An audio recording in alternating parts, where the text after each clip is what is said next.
தீமைக்கு தீமையையும் உதாசனத்துக்கு உதாசனத்தையும் சரி கட்டாமல் அதற்கு பதிலாக நீங்கள் ஆசீர்வாதத்தை சுதந்தரித்துக் கொள்ளும்படி அழைக்கப்பட்டிருக்கிறவர்கள் என்று அறிந்து ஆசீர்வதியுங்கள்.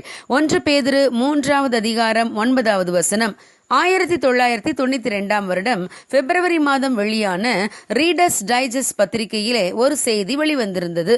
இதுதான் அந்த செய்தி. 1947 இந்திய தேசம் இந்தியா என்றும் பாகிஸ்தான் என்றும் 2 பெரும் பிரிவுகளாக பிரிக்கப்பட்டு பின்பு சுதந்திரம் கொடுக்கப்பட்டது.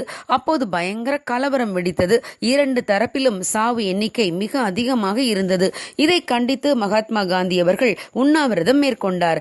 அப்பொழுது இந்திய பகுதியை சேர்ந்த ஒரு மனிதன் காந்தியடிகளிடம் வந்து, நான் ஒரு தவறு செய்துவிட்டேன், நான் ஒரு சிறுவனை கொன்றுவிட்டேன் என்று மிகுந்த கலக்கத்தோடும் குற்ற உணர்வோடும் சொன்னார்.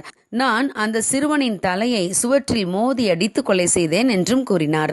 அதற்கு மகாத்மா காந்தி, ஏன் நீ அவ்வாறு கொலை செய்தாய் என்று கேட்டார். அதற்கு அந்த மனிதன், அவர்கள் என்னுடைய மகனை கொன்றுவிட்டார்கள், ஆகவே நானும் அவர்கள் தரப்பில் ஒருவனுடைய மகனை கொன்றுவிட்டேன் என்றார். உடனே மகாத்மா காந்தி அந்த மனிதனிடம், நீ நரகத்திலிருந்து தப்பித்துக் கொள்ள ஒரே ஒரு வழிதான் இருக்கிறது. நீ போய் இந்த கலவரத்தில் தகப்பனையும் தாயையும் இழந்த ஒரு சிறுவனை கண்டுபிடி. அவனை நீ உன்னுடைய மகனாகவே வளர்க்க வேண்டும். ஆனால் நீ தத்தெடுக்கும் சிறுவன் ஒரு இஸ்லாமிய சிறுவனாகத்தான் இருக்க வேண்டும் என்று திட்டவட்டமாக கூறி அனுப்பினார். ஆம் பிரியமானவர்களே, பதிலுக்கு பதில் தீமை செய்வதனால் நம்முடைய மனது சமாதானம் அடையாது. அது தீர்வாகவும் இருக்காது. மாறாக குற்ற உணர்வுதான் வாட்டி எடுக்கும். யோசேப்பின் சகோதரர் யோசேப்பை வெறுத்தார்கள், பொறாமைப்பட்டார்கள். யோசேப்பு கண்ட சொப்பனங்களின் நிமித்தம் அவரை மிகவும் வெறுத்தார்கள். அவர்கள் யோசேப்பை பார்த்தபோது, இவனை கொன்று போடுவோம், இவன் கண்ட சொப்பனங்கள் எவ்வாறு நிறைவேறும் என்று பார்ப்போம் என்றார்கள். ஆனால் அவர்கள் யோசேப்பை கொலை செய்யாமல் ஒரு தண்ணீரற்ற குழியிலே தூக்கி போட்டார்கள். பின்பு யோசேப்பை எடுத்து விற்று போட்டார்கள். யோசேப்பு அடிமையாக எகிப்து தேசத்துக்கு கொண்டு போகப்பட்டார். தேவன் யோசேப்போட கூட இருந்தபடியால் யோசேப்பை ஆசீர்வதித்து அவரை காரிய சித்தி உள்ளவன் ஆக்கினார். போத்திபாரின் வீட்டிலே யோசேப்பு விசாரணைக்காரனாக மாறினார். பின்பு யோசேப்பு செய்யாத குற்றத்துக்காக சிறையிலே அடைக்கப்பட்டாலும் தேவன் யோசேப்பை விடுவித்து எகிப்திலே பெரிய அதிகாரியாக மாற்றினார். இப்பொழுது பார்வோனின் சகல அதிகாரங்களும் யோசேப்பின் கைக்கு வந்தது. அந்த சமயம் மிக கடுமையான பஞ்சமும் வந்தது. ஆனால் தேவன் யோசேப்புக்கு கொடுத்த ஞானத்தினால் எகிப்தில் மட்டும் தானியம் நிறைந்திருந்தது.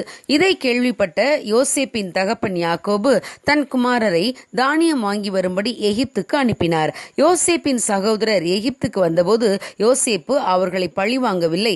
அவர்களை நன்றாக கவனித்து சாப்பாடு கொடுத்து தானியம் கொடுத்து அனுப்பினார். பின்பு தன்னை தன் சகோதரருக்கு வெளிப்படுத்தி அவர்கள் அனைவரையும் தன் தகப்பனையும் எகிப்துக்கு வரவழைத்து அவர்களை போஷித்து பராமரித்தார். யாக்கோபு மரித்த பின்பு அவருடைய சகோதரர்கள் மிகவும் பயந்தார்கள். யோசேப்பு தங்களை பழிவாங்கி விடுவாரோ என்று அஞ்சினார்கள். அவர்கள் யோசேப்புக்கு முன்பாக தாழ விழுந்து, இதோ நாங்கள் உமக்கு அடிமைகள் என்றார்கள்.